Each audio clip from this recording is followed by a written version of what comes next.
Corbynism was always two kinds of left. There were the survivors from the miners' strike and the Tony Benn movement, people my age, in their late 50s and beyond, who saw this as the chance to kind of redo all the things that didn't work in the 1970s and 1980s. But their view of politics was based on the idea of a working class that no longer exists. Alongside them, there were almost like the children of the Occupy movement.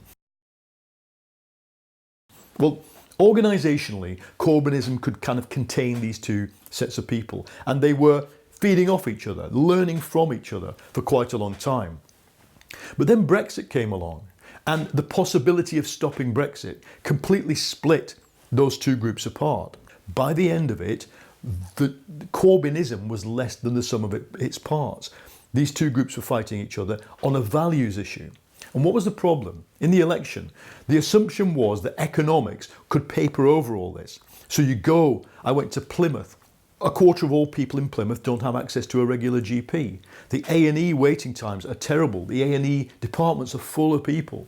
And we say, we do better mental health services, we're going to spend money on hospitals, we're going to spend money on GPs. But the answer comes back, well, if there were less migrants, you wouldn't need to.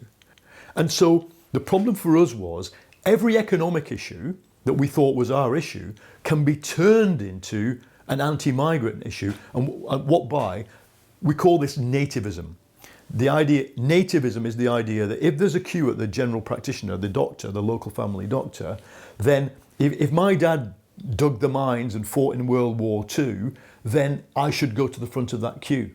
And I don't think Labour had an answer to it, because the answer to it isn't actually, we'll build more hospitals, or the queue will be shorter. The answer to it is a different vision of society, which actually takes on those ideas and argues with them and tries to persuade people that they're wrong. Unless you've got a really strong set of ideas and beliefs and almost a morality to throw against that, you're not going to solve it with economics.